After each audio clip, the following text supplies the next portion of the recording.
Hi, everyone. Welcome to One Drop at a Time. We're a podcast that explores developing our relationship with the Savior and filling our lamp one drop at a time. Thank you for taking the time to like and share our podcast. Hello. Here we are. We're so excited to talk to you. I have to Go, point Jenny. out that I don't know if you've noticed looking in that screen, we match. Like, that's kind of fun. Doesn't Anyways, often happen. I've been noticing this for the last hour that we're chatting and it's like we color coordinated. Yeah. Anyways, so I thought it might be interesting to talk. We don't usually follow the Come Follow Me thread very often. I don't think we ever have. But we're like knee deep in studying the Bible this year, and it has been really fascinating to me to go over some of the things we've learned. It seems like every year we do this, it's like more information just opens up. I see it clearer, I understand it a little bit better. I don't know. I think it's great. So currently we're in Moses 6, and we learned about Enoch. And Enoch's in Genesis. He's in one paragraph, I think. Yeah, one verse. He got taken up. He walked with God and got taken up. And I have this beautiful opportunity to study ahead of time so that I can read the scriptures with my brother-in-law and sister. And then I study all week. Okay, how can I, For your Come Follow Me on Sundays, or for no, we study every day. We're breaking this lesson up to bite-sized pieces every day so that we can be finished by Sunday and move on to the next chapter. I'm at this place where I'm thinking about Enoch. And I can't get it off my mind because here we are right now being encouraged to become Zion people. And Enoch, okay, I'm going to just give you a trigger warning. I'm going to be emotional about this because I'm already on that cry part. Enoch was the prophet that taught the people to become a Zion people. They were so righteous that Christ could walk among them. They were lifted up. So I'm in this place reading about Enoch and just, asking the Lord, okay, let's talk about it. I want to know about Enoch. And it kind of reminds me of this little teeny experience I had because I don't know a lot about Enoch. I know about the city of Enoch. And I remember when I was a little girl, and maybe this isn't even something I should share, but I'm going to share it to you guys because you're important to me. I was in a car, I remember driving with my family, and I remember looking up, and there were clouds in the sky, and I could see in the distance up these clouds, beautiful golden city. Now, at the time, I knew nothing about Enoch, but at that time I thought, that's his city. That's it right there. I can see it. And now, as an adult, I think we probably all look forward to that opportunity to be the people like Enoch and a city that could walk with God. I have to take a break, so I hope you have something to say because I'm going to keep crying. And then we'll talk about walking with him. We just, Jenny and I I think we were both really moved by the reading this week in the Pearl of Great Price about Enoch. And one of the things that came to mind was, he's creating this group of people. They're gathering, and he's raised by his father, who's taught him all the things of God. I never knew his name was Jared, but I learned that this time. Jared, the father of Enoch, taught him everything. And then he goes and he leaves this area where the people are believers, and he goes out into the neighboring places, and nobody out there believes because they've kind of separated themselves out. Like the people that wanted to believe have already gone to where Enoch's people are, and the people that could care less about it are out here. Enoch goes and he says, okay, I'm going to tell you the stuff my dad taught me, my father taught me. The Lord's given him a commandment, and he goes and he tells them all these things. And at first the people want to go out and hear him talk. They're like, there's a crazy guy out there, a wild man. Going to go hear what he has to say. But eventually they come to the point where they have a battle. right? And all the righteous people, the wicked people are coming to fight them because they don't want to hear it anymore. They don't like them. Maybe they want their stuff like Cain and Abel, who knows. But they're going to have this battle, and the Lord gives Enoch power to move mountains, to change the course of rivers. The people come out against him, and they can hear lions, roaring from who knows where. It was amazing, epic. Must have been amazing. And all these righteous people, who knows what they were thinking? I don't know if they were scared, but the Lord just fought the battle. And so they're left alone. All the wicked people go away, and they're like, those guys are scary. Those guys are super scary. We're not going up against them. So then they go fight amongst themselves. And to me, that's that's what we want to happen in these last days, that the Lord will fight our battles for us if we can get along. If we gather together, and I don't think we have to gather, if we gather to like-minded people that have faith, that want to live the commandments of God, that want to worship God. And it really doesn't matter, as far as I'm concerned, what faith you are. As long as we love one another and we show the fruits that the Lord said. If you love other people, then they're going to know you're my disciples, right? So it's the love that we have. We don't have to bash each other. We don't have to, we don't have to look down our noses at each other. We don't even have to care if somebody converts from our church to their church.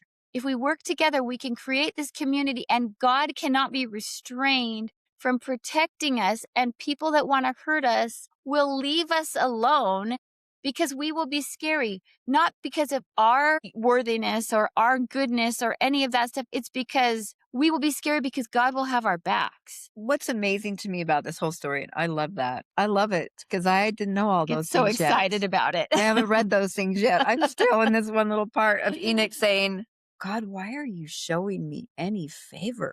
Like, why me? Nobody likes me. I have a problem speaking. Why are you wanting me? Now, do you remember what his answer was? He's like, because you're my son. Because you're mine. That's why you're mine. And so I'm going to focus on that for a minute. And we know the end goal. We know the end picture of It's going to be great. of Zion. Here I'm thinking, so Enoch walked with God.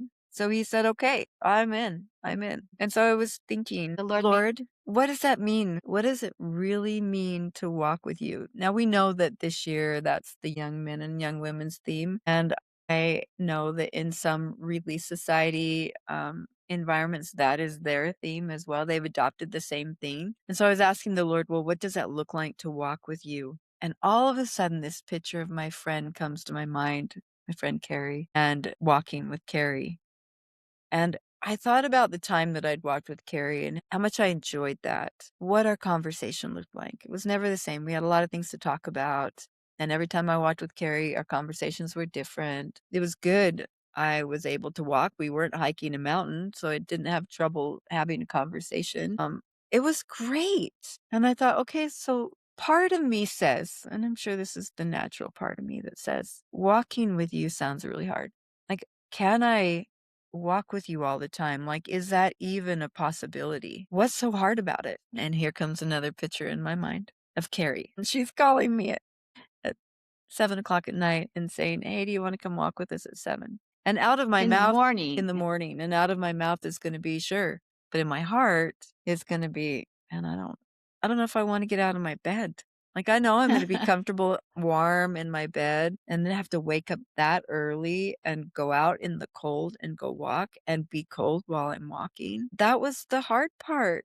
The hard part about this journey of walking with God is that we have to say and do that first step. Yeah, I want to do it. I want to walk with you. Get all your cold weather stuff Yep, off. Go out. yep. Just make the effort. You have to make the effort. Now, walking with God probably looks different for all of us because we're all different. I heard this podcast on Sunday and Monday, and they had a guy come in, and the whole conversation about Moses 6 was based around music. And he brought different songs that he had written over a period of time that were directed at certain scriptures in Moses 6 could walking with God look like that? Finding Him in music?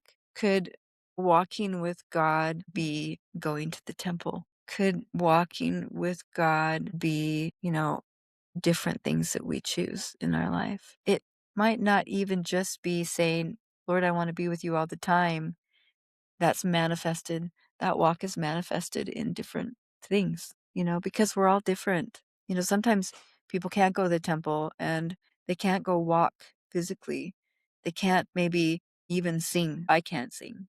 I appreciate the music, but I can't sing. But there's another way that we can walk with God, whether it's sitting down and taking 5 minutes and writing a thought that we've had that He's brought to our mind. Walking with God looks different for all of us. Why wouldn't we want to walk with God?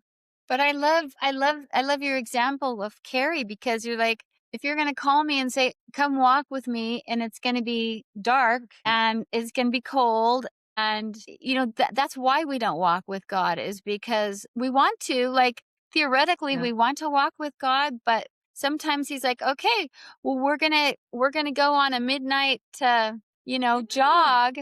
Yeah, get Let's up at go 3 do in the that. morning. Yeah, and wear your pack, and gonna be long, and But we're gonna have great talks. It's or gonna like, be like going on Zion's camp.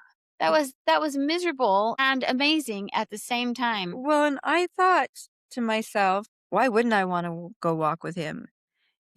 Isn't He the one that's in a row in a whole back gymnasium of really hard seats in sacrament meeting would provide one soft seat for me where I sit? Wouldn't I want a God that when I'm trying to get to a softball game and I know I'm going to be late and I say, Lord, please help me, He helps me show up right when they're calling my name to bat?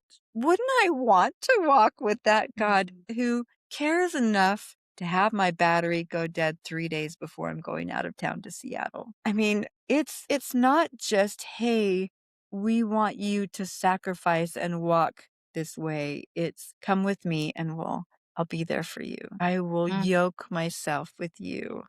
I will take care of you. I will provide the hope you need in a hopeless situation. That reminds me of when you actually were in Seattle and you were having to drive from the conference center to your hotel and your phone Oh my died. goodness. And you're like in a city that you have no background in, and you Yeah. basically really just have to go based on the Spirit, and she found her hotel. I mean, that would be a terrifying thing. I am the worst at directions. I always take the wrong turn. I don't know what it is.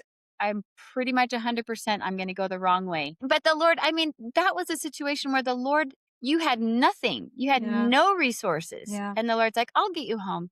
And that's the beauty of learning to walk with Him. We start to see Him in everything. I mean, sometimes I can sit and I can journal and a memory will come back from 30 years ago and He's pointing something that He taught me way back then, gave me an opportunity to turn out of a situation, and I chose it. He's been involved in my life. He's been walking with me. I just haven't been walking with Him all the time. You've been looking the other way. I've been playing my ADHD card. Oh, look at that. Oh, what about that? So I just, while you are in the middle of, if you're even at this point when we play this video of walking with Him, He's already walking with us. He's already there. He's provided an invitation to come walk. And Yeah. all of us have probably recognized times when we have been walking with Him. Just to close up, my sister went through a difficult divorce, but she had a kind of an interesting experience because 10 years before she got divorced was the first filing, and they made it through that filing, and then they had 10 years of trying to not get divorced before they got divorced. And that doesn't happen very often, but it was really interesting because she told me kind of in the middle of those 10 years one time, she said, I miss the closeness that I had with the Lord those first, when the crisis started, because He was just so close for her. He was so available. And we're going to have troubles and things that are going to happen to us. And And the Lord will be there for us. He will be there for us. And sometimes, like with the footsteps on the beach, sometimes He's carrying us. Other times we're walking hand in hand. And then there's the times like Jenny's talking about where we're looking at the squirrels and we're pouting because we're hangry or whatever, where we're not even acknowledging His presence there. But He is there. He is there for us. Yep. Yes, and we all have that same opportunity to walk with Him. We are living in a time where, of all times, we're being called to walk with Him. So lucky. We're so lucky. I'm so excited. Anyways, we're excited that you listened to the whole thing, even through my crying.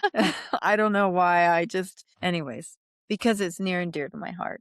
Yeah. It matters. And we just want to tell you that we're so thankful to be able to testify of Jesus Christ. It's an honor and a privilege. And even if one person listens and one story out of 100 podcasts make a big difference, it's so worth it. Amen. All right, you guys, we will see you at the next one. Bye.